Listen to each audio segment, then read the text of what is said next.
changing your life one story at a time. This is the Chicken Soup for the Soul podcast with Editor-in-Chief Amy Newmark.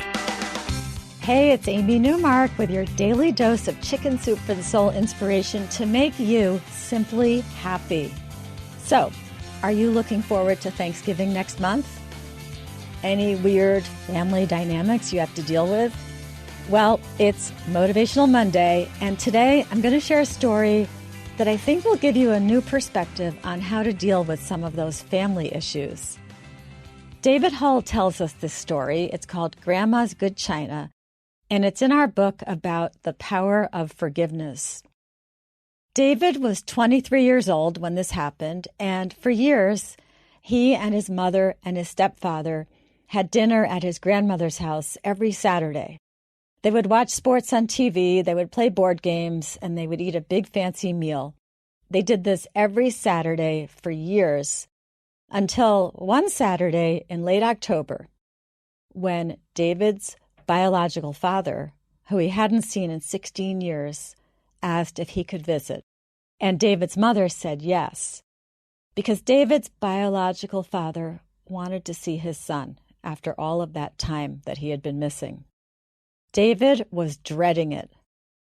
That Saturday, when the doorbell chimed, David peered through the blinds and he saw an older, heavier, grayer man than he remembered. And for some reason, he had expected his father to look exactly as he did in the only photo of him that David had, which had been taken 16 years earlier when David was only 7. So David went to the front door to greet his father, but then he found that he couldn't make himself reach out and shake hands because he was angry with his father. He had walked out on the family, and he had missed every Christmas and birthday and every basketball game and David's college graduation. So why would David want to shake his hand? David wouldn't even speak to his father, and he went to sit on the couch. And his father said, "It's okay. I understand. You're not thrilled to see me. This was a stupid idea, but I wanted to see you." David's mother tried to make peace, and she invited her ex to stay and have meatloaf with them. And his father said he would stay. So David walked out of the house. He wanted no part of it. And the following Saturday, as usual, they went back to David's grandmother's house. But of course, David wasn't done with his father at all. Secretly, he was thinking about him all the time. He was determined to stay angry and keep his dad out of his life. But he was also wondering, what would it be like to let his father back in?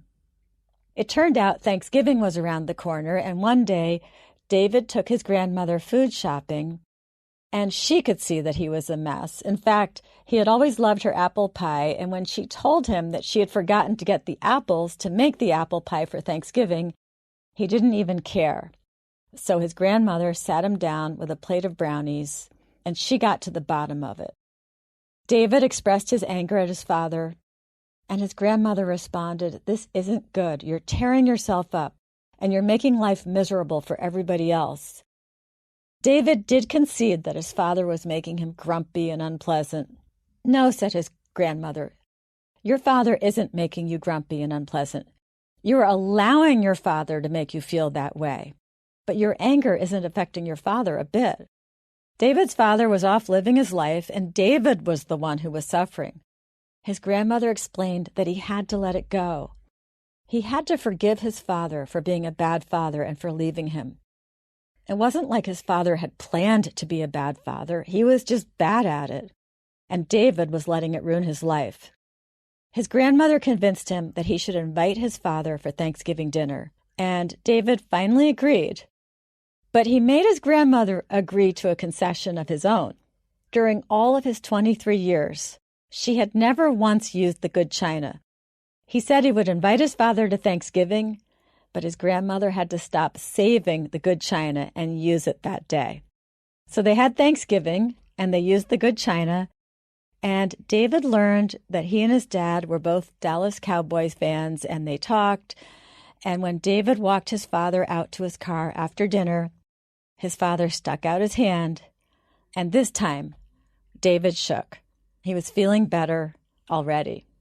So tomorrow is Tip Tuesday, And since David had to persuade his grandmother to bring out the good china, even for Thanksgiving, I'm going to share a story about just that, the good china, and why we should make sure we use the nice things that we have.